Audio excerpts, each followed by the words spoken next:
Si en décembre, contrairement d'ailleurs à l'avis de notre commission, le plénum du Conseil national avait maintenu la divergence dont nous débattons ce matin, ce n'était évidemment pas pour escamoter le débat. La preuve, c'est que ce débat sur le service civil, nous l'avons aujourd'hui, nous l'avons eu il y a quelque temps, c'était le 30 avril, en commission.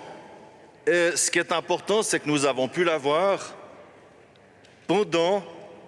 à la suite de cette crise que nous vivons aujourd'hui. Encore une crise au cours de laquelle on a vu l'engagement tout à la fois du service, de l'armée et du service civil. Donc la majorité de la commission, rassurez-vous, Monsieur Fiva n'a pas peur du débat. Je pense que la majorité des collègues ici présents n'ont pas peur non plus de continuer ce débat, s'il le faut, dans la rue et jusque dans les urnes.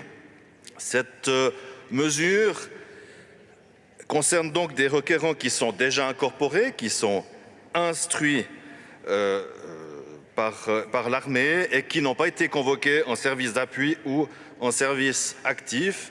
Et à ces personnes, on impose un délai d'attente de 12 mois. Pourquoi cette mesure? On l'a déjà dit, c'est une mesure qui s'est imposée par l'expérience.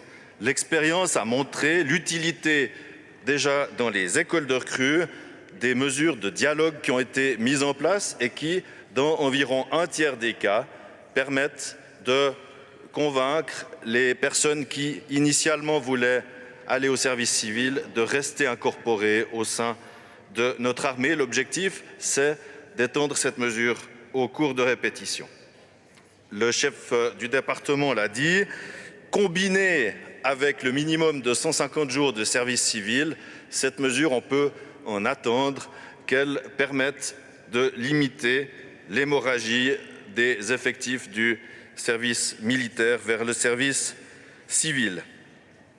Le Conseil des États a confirmé cette mesure en mars dernier et le 30 avril donc dernier, notre commission à une majorité de 15 voix contre 10 en a fait autant. Il ne s'agit pas pour la majorité de la commission de créer, contrairement à l'opinion de la minorité, de créer une chicane à l'exercice d'un droit constitutionnel. Il ne s'agit pas non plus de punir et encore moins d'insulter les citoyens qui choisissent d'accomplir un service civil. L'objectif, c'est bel et bien de garantir les effectifs de notre armée. C'est l'objectif général de la réforme et il faut quand même bien se rendre compte que ces effectifs souffrent effectivement de ce qu'il faut bien appeler une hémorragie. Depuis 2016, ce sont régulièrement maintenant plus de 6 000 citoyens qui, sur les 17 à 18 000 incorporés chaque année, partent vers le service civil. Et le service civil, avec depuis 2018 environ 50 000 hommes incorporés, est devenu une véritable armée qui compte des effectifs qui sont près de la moitié de l'effectif réglementaire de notre armée. J'aimerais relever une chose en réponse à ce qu'a dit M. Fridet. Ce n'est pas exact de soutenir qu'il y aurait un libre choix entre le service militaire et le service civil. La loi sur le service civil, à son article 1er, prévoit bien que le service civil est censé, je dis bien censé, le problème c'est que ce n'est pas toujours appliqué comme ça, le service civil est censé être réservé aux citoyens qui ne peuvent pas concilier le service militaire avec leur conscience. Garantir les effectifs, ça veut dire quoi? Ça veut dire, comme l'a dit le Conseil fédéral Parmelin, garantir la disponibilité opérationnelle de notre armée et tout simplement aussi, c'est essentiel, sa capacité à assumer les missions que le peuple finalement lui a confiées.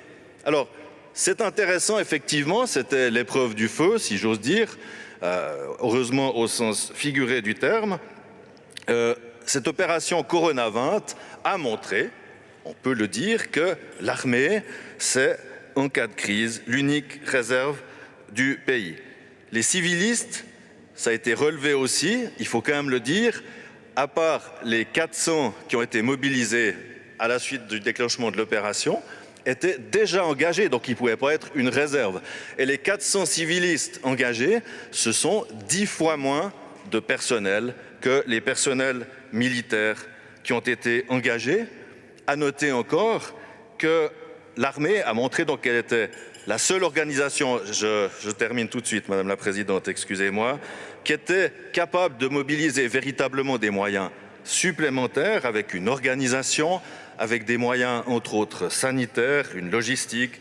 Et c'est aussi la seule organisation qui était, par exemple, capable d'assumer des missions de contrôle de nos frontières que nous avons demandé à notre armée. Voilà une série de raisons pour lesquelles, au nom de la majorité de la Commission, je vous propose de suivre la majorité, de rejeter la minorité fridée et de voter ce projet au vote final. Je vous remercie. Nous passons au vote. Der Rat stimmt ab.